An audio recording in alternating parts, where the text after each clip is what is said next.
It's bedtime again, my dear, and that means 2 more chapters of Alice in Wonderland. We start tonight with Chapter 7, A Mad Tea Party. There was a table set out under a tree in front of the house, and the March Hare and the Hatter were having tea at it. A dormouse was sitting between them, fast asleep, and the other two were using it as a cushion, resting their elbows on it, and talking over its head. Very uncomfortable for the dormouse, thought Alice, only, as it's asleep, I suppose it doesn't mind. The table was a large one, but the three were all crowded together at one corner of it. "No room, no room," they cried out when they saw Alice coming. "There's plenty of room," Alice said indignantly, and she sat down in a large armchair at the end of the table. "Have some wine," the March Hare said in an encouraging tone. Alice looked all around the table, but there was nothing on it but tea. "I don't see any wine," she remarked. "There isn't any," said the March Hare. "Then it wasn't very civil of you to offer it," said Alice angrily. "It wasn't very civil of you to sit down without being invited," said the March Hare. "I didn't know it was your table," said Alice. "It's laid for a great many more than 3. "Your hair wants cutting," said the Hatter. He had been looking at Alice for some time with great curiosity, and this was his first speech. "You should learn not to make personal remarks," Alice said with some severity. "It's very rude." The Hatter opened his eyes very wide on hearing this, but all he said was, "Why is a raven like a writing desk?" "Come, we shall all have some fun now," thought Alice. "I'm glad they've begun asking riddles. I believe I can guess that," she added aloud. "Do you mean that you think you can find out the answer to it?" said the March Hare. "Exactly so," said Alice. "Then you should say what you mean," the March Hare went on. "I do," Alice replied hastily. At least I mean what I say, that's the same thing, you know." "Not the same thing a bit," said the Hatter. "You might as well just say I see what I eat. It's the same thing as I eat what I see." "You might just as well say," added the March Hare, "that I like what I get is the same thing as I get what I like." "You might just as well say," added the Dormouse, who seemed to be talking in his sleep, "that I breathe when I sleep is the same thing as I sleep when I breathe." "It is the same thing for you," said the Hatter, and here the conversation dropped and the party sat silent for a minute, while Alice thought over all she could remember about ravens and writing desks, which wasn't much. The Hatter was the first to break the silence. "What day of the month is it?" he said, turning to Alice. He had taken his watch out of his pocket and was looking at it uneasily, shaking it every now and then, and holding it to his ear. Alice considered a little, and then said, "The 4th. "2 days wrong," sighed the Hatter. "I told you butter wouldn't suit the works," he added, looking angrily at the Hare. "It was the best butter," the March Hare replied meekly. "Yes, but some crumbs must have got in as well," the Hatter grumbled. "You shouldn't have put it in with the bread knife." The March Hare took the watch and looked at it gloomily. Then he dipped it into his cup of tea and looked at it again. But he could think of nothing better to say than his first remark. It was the best butter, you know. Alice had been looking over his shoulder with some curiosity. "What a funny watch," she remarked. "It tells the day of the month. It doesn't tell what o'clock it is." "Why should it?" muttered the Hatter. "Does your watch tell you what year it is?" "Of course not," Alice replied very readily. "But that's because it stays the same year for such a long time altogether." "Which is just the case with mine," said the Hatter. Alice felt dreadfully puzzled. The Hatter's remark didn't seem to have no sort of meaning in it, and yet it was certainly English. "I don't quite understand you," she said, as politely as she could. "The Dormouse is asleep again," said the Hatter as he poured a hot little cup of tea upon its nose. The Dormouse shook its head impatiently and said without opening its eyes, of course, just what I was going to remark myself. Have you guessed upon the riddle yet? Said the Hatter, turning to Alice again. No, I give up, Alice replied. What's the answer? I haven't the slightest idea, said the Hatter. Nor I, said the March Hare. Alice sighed wearily. I think you might have something better with the time, she said, than waste it in asking riddles that have no answers. If you knew time as well as I do, said the Hatter, you wouldn't talk about wasting it. It's him. I don't know what you mean, said Alice. Of course you don't, the Hatter said, tossing his head contemptuously.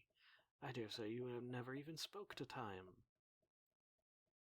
Perhaps not, Alice replied cautiously, but I know I have to beat time when I learn music. Ah, that accounts for it, said the Hatter. He won't stand beating. Now, if you only kept up on good terms with him, he'd do almost anything you liked with the clock. For instance, suppose it were 9 o'clock in the morning, just time to begin lessons. You'd only have to whisper a hint to time, and round goes the clock in a twinkling. 1:30, time for dinner. I only wish it was, the March Hare said to itself in a whisper. That would be grand, certainly, said Alice thoughtfully, but then I shouldn't be hungry for it, you know. Not at first, perhaps, said the Hatter, but you could keep it to 1:30 for as long as you liked. Is that the way you manage? Alice asked. The Hatter shook his head mournfully. Not I, he replied. We quarreled last March, just before he went mad, you know, pointing with his teaspoon at the March Hare. It was at the great concert given by the Queen of Hearts, and I had to sing, Twinkle, twinkle, little bat, how I wonder where you're at. You know the song, perhaps? I've heard something like that, said Alice. It goes on, you know, the Hatter continued in this way. Up above the world you fly, like a tea-tray in the sky, twinkle, twinkle. Here the Dormouse shook itself and began singing in its sleep. Twinkle, twinkle, twinkle, twinkle, and went on for so long that they had to pinch it to make it stop. Well, I'd hardly finished the first verse, said the Hatter, when the Queen jumped up and bawled out, He's murdering the time, off with his head. How dreadfully savage, exclaimed Alice. And ever since that, the Hatter went on in a mournful tone, he won't do a thing I ask. It's always 6 o'clock now. A bright idea came into Alice's head.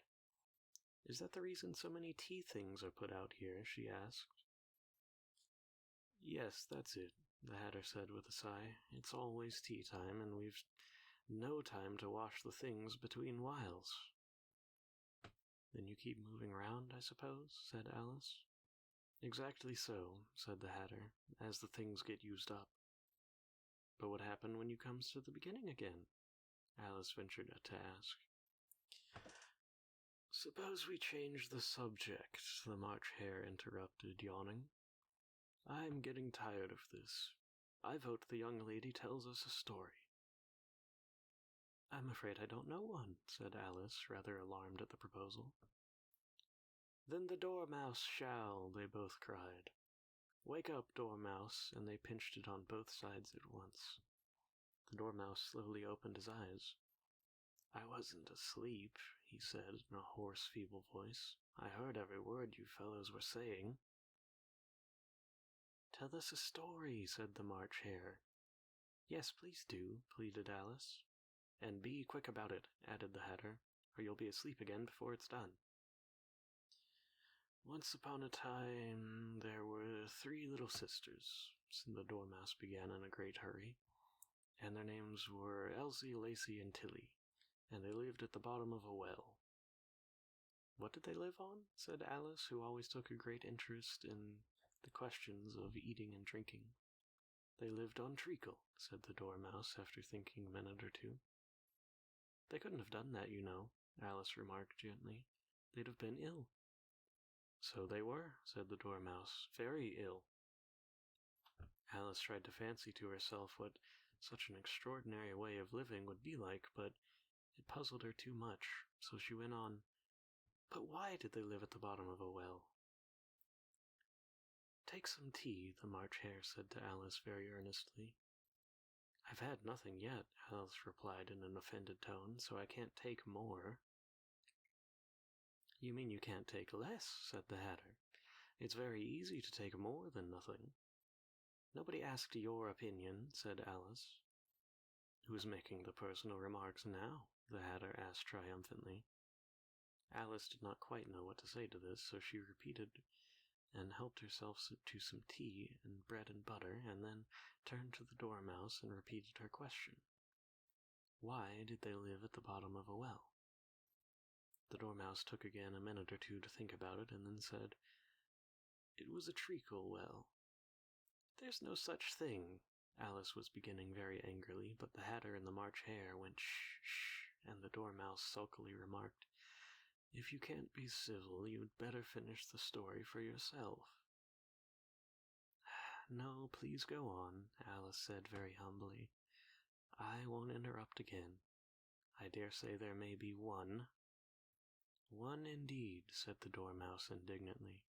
However, he consented to go on. "And so these three little sisters, they were learning to draw, you know." "What did they draw?" said Alice, quite forgetting her promise. "Treacle," said the Dormouse, without considering at all this time. "I want a clean cup," interrupted the Hatter. "Let's all move on one place over." He moved on as he spoke, and the Dormouse followed him. The March Hare moved into the Dormouse's place, and Alice, rather unwillingly, took the place of the March Hare. The Hatter was the only one who got any advantage from the change, and Alice was a good deal off worse than before, as the March Hare had just upset the milk jug in his plate. Alice did not wish to offend the Dormouse again, so she began very cautiously. "But I don't understand. Where did they draw the treacle from?" "You can't draw water out of a water well," said the Hatter. "I should think you could draw treacle out of a treacle well, stupid?" "But they were in the well," said Alice to the Dormouse, choosing not to notice this last remark. "Of course they were," said the Dormouse. "Well, in." This answer so confused poor Alice that she let the Dormouse go on for some time without interrupting it. "They were learning to draw," the Dormouse went on, yawning and rubbing its eyes, for it was getting very sleepy. "And they drew all manner of things. Everything that begins with an M." "Why with an M?" said Alice. "Why not?" said the March Hare. Alice was silent. The Dormouse had closed its eyes by this time, and it was going off into a doze, but on being pinched again by the Hatter, it woke up with a little shriek and went on. "That begins with an M, such as mousetraps, and the moon, and memory, and muchness. You know, you say things are much of a muchness. Did you ever see such a thing as a drawing of muchness?" "Really, now you ask me," said Alice, very much confused. "I don't think—" "Then you shouldn't talk," said the Hatter. This piece of rudeness was more than Alice could bear. She got up in great disgust and walked off. The Dormouse fell asleep again instantly, and neither of the others took the least notice of her going, though she looked back once or twice, half hoping that they would call after her. The last time she saw them, they were trying to put the Dormouse into the teapot. "At any rate, I'll never go there again," said Alice as she picked her way through the wood. "It's the stupidest tea party I have ever been at in all my life." Just as she said this, she noticed that one of the trees had a door leading right into it. "It's very curious," she thought. "But everything's curious today. I think I may as well go in at once." And in she went. Once more she found herself in the long hall, and close to the little glass table. "Now I'll manage better this time," she said to herself, and began by taking the little golden key and unlocking the door that led into the garden. Then she went to work nibbling at the mushroom, She had kept a piece of it in her pocket till she was about a foot high. Then she walked down the little passage, and then she found herself at last in the beautiful garden, among the bright flower beds and the cool fountains. Chapter 8. The Queen's Croquet Ground. A large rose tree stood near the entrance of the garden. The roses growing on it were white, but there were 3 gardeners at it, busily painting them red. Alice thought this was a very curious thing, and she went nearer to watch them, and just as she came over to them, she heard one of them say, "Look out now, 5, don't go splashing paint over on me like that." "I couldn't help it," said 5 in a sulky tone. 7 jogged my elbow. On which 7 looked up and said, "That's right, 5, always lay the blame on others." "You'd better not talk," said 5. "I heard the Queen say only yesterday you deserve to be beheaded." "What for?" said the one who had spoken first. "Well, that's none of your business, too," said 7. "Yes, it is his business," said 5, "and I'll tell him. It was for bringing the cook tulip roots instead of onions." 7 flung down his brush, and had just begun, "Well, of all the unjust things," when his eye chanced to fall upon Alice as she stood watching them, and he checked himself suddenly. The others looked around also, and all of them bowed low. "Would you tell me," said Alice a little timidly, "why are you painting those roses red?" 5 and 7 said nothing, but looked at 2. 2 began in a low voice. "Why, the fact is, you see, miss, this here ought to have been a red rose tree, and we put in a white one by mistake, and if the Queen was to find out, why, we should all have our heads cut off, you know. So you see, miss, we're doing our best, but afore she comes to—" At this moment 5, who had been anxiously looking across the garden, called out, "The Queen! The Queen!" and the 3 gardeners instantly threw themselves flat upon the faces. There was a sound of many footsteps, and Alice looked around, eager to see the Queen. First came 10 soldiers carrying clubs, and they were all shaped like the 3 gardeners, oblong and flat, with their hands and feet at the corners. Next, the 10 courtiers. These were ornamented all over with diamonds, and walked 2 and 2, as the soldiers did. After these came the royal children. There were 10 of them, and the little dears came jumping merrily along hand in hand in couples. They were all ornamented with hearts. Next came the guests, mostly kings and queens, and among them Alice recognized the White Rabbit. It was talking in a hurried and nervous manner, smiling at everything that was said, and went by without noticing her. Then followed by the Knave of Hearts, carrying the king's crown on a crimson velvet cushion, and, last of all this grand procession, came the King and Queen of Hearts. Alice was rather doubtful whether she ought to lie down on her face like the 3 gardeners, but she couldn't remember ever having heard of such a rule at processions. And besides, what would be the use of a procession, thought she, if people had to lie down upon their faces so that they couldn't see it? She stood still where she was and waited. When the procession came opposite to Alice, they all stopped and looked at her. And the Queen said severely, "Who is this?" She said it to the Knave of Hearts, who only bowed and smiled in reply. "Idiot," said the Queen, tossing her head impatiently and turning to Alice. "What is your name, child?" "My name is Alice, so it please your Majesty," said Alice very politely, but she added to herself, "Why, they're only a pack of cards after all, I needn't be afraid of them." "And who are these?" said the Queen, pointing to the 3 gardeners who were lying around the rose tree. For you see, as they were lying on their faces, and the pattern on their backs was the same as all the rest of the pack, she could not tell whether they were their gardeners or soldiers or courtiers or 3 of her own children.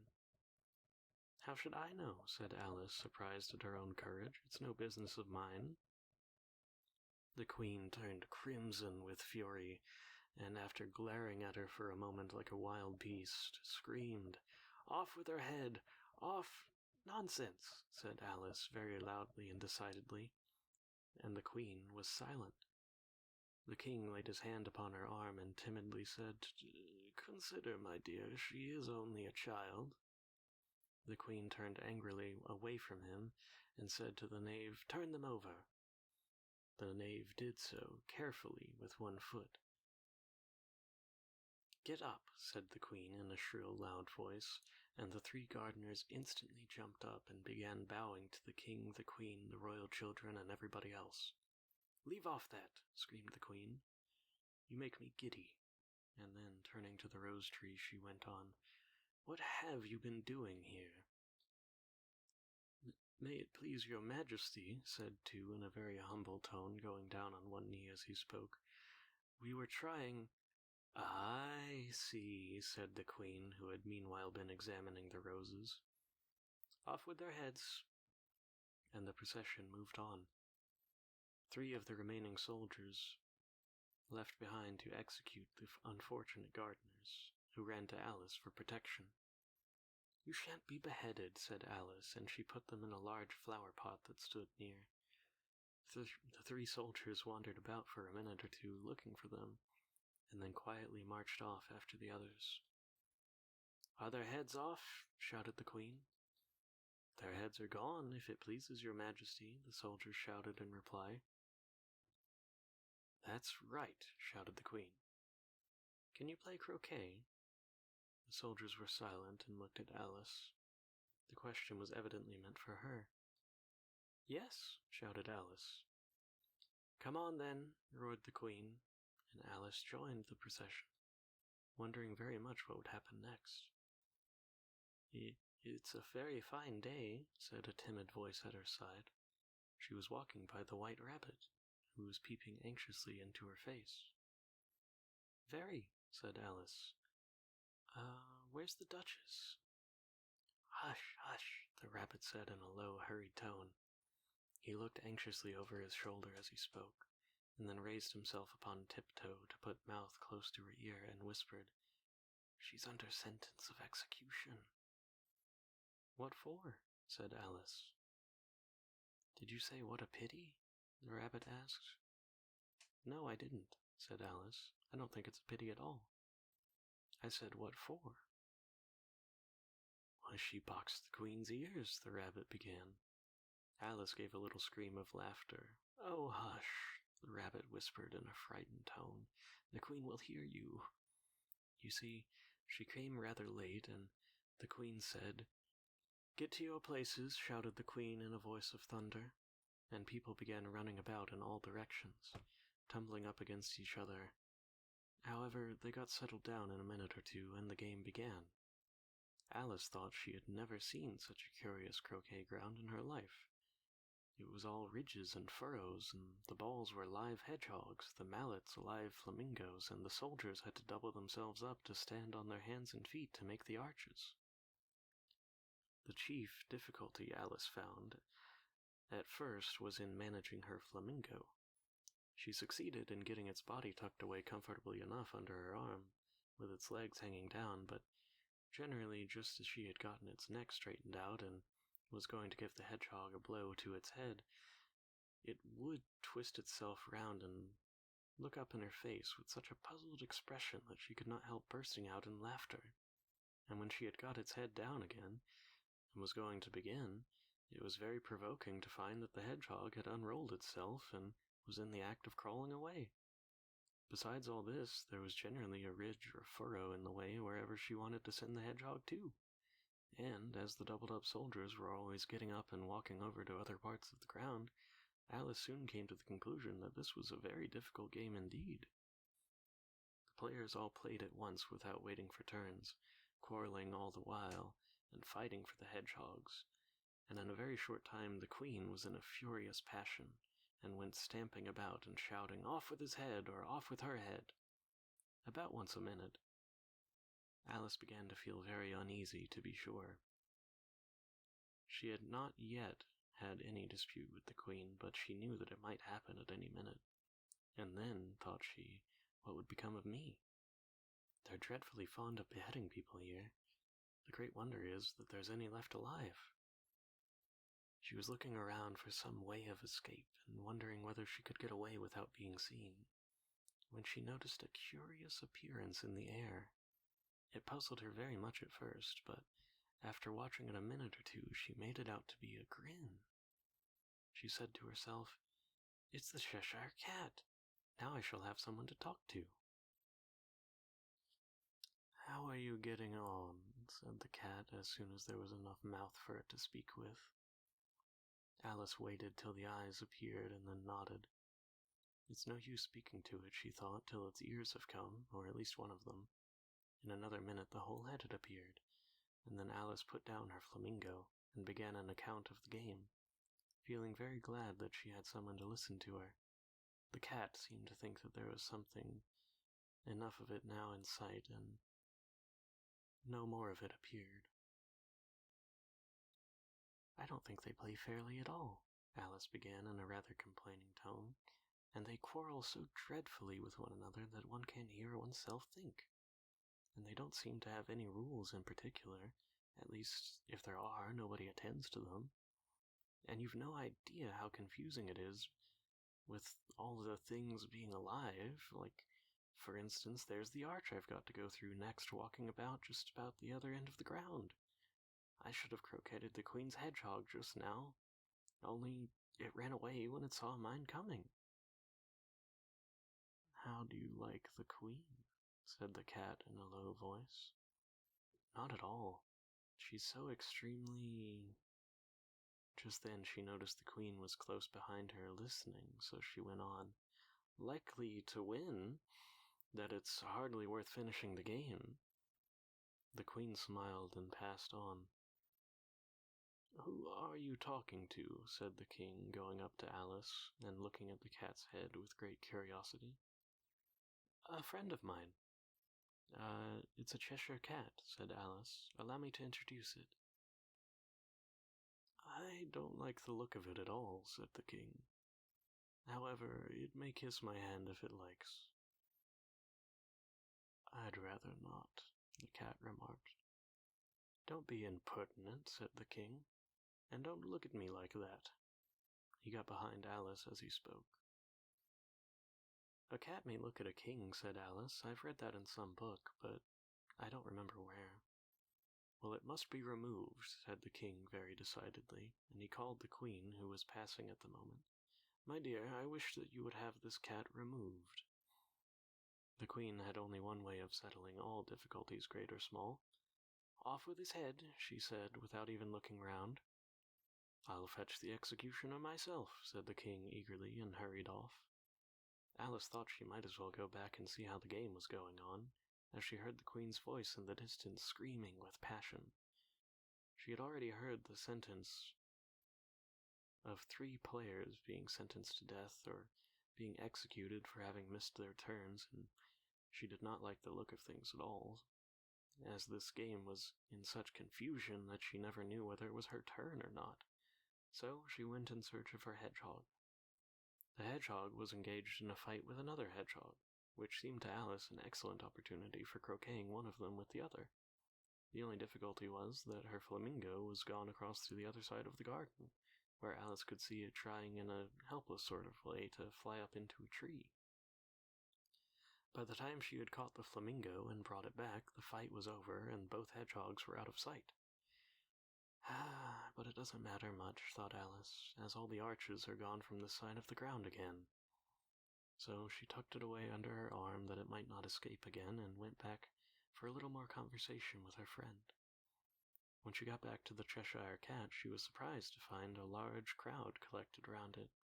There was a dispute going on between the executioner, the King, and the Queen, who were all talking at once, while the rest were all quite silent and looked very uncomfortable. The moment Alice appeared, she was appealed to by all 3 to settle the question, and they repeated their arguments to her, though, as they all spoke at once, she found it very hard to make out exactly what they had said. The executioner's argument was that you couldn't cut off a head unless there was a body to cut it off from, that he had never in his life had to do such a thing before, and he wasn't going to begin at his time of life. The king's argument was that anything with a head could be beheaded and that you weren't to talk nonsense. The queen's argument was that if something wasn't done about it in less than no time, she'd have everybody executed all round. It was this last remark that made the whole party look so grave and anxious. Alice could think of nothing else to say but, "It belongs to the Duchess. You'd better ask her about it." "She's in prison," said the queen to the executioner. "Fetch her here." And the executioner went off like an arrow. The cat's head began fading away the moment he was gone, and by the time he had come back with the Duchess, it had entirely disappeared. So the king and the executioner ran wildly up and down looking for it, while the rest of the party went back to the game. And that concludes tonight's chapters. I hope you're enjoying, and I hope you get some lovely rest. Good night.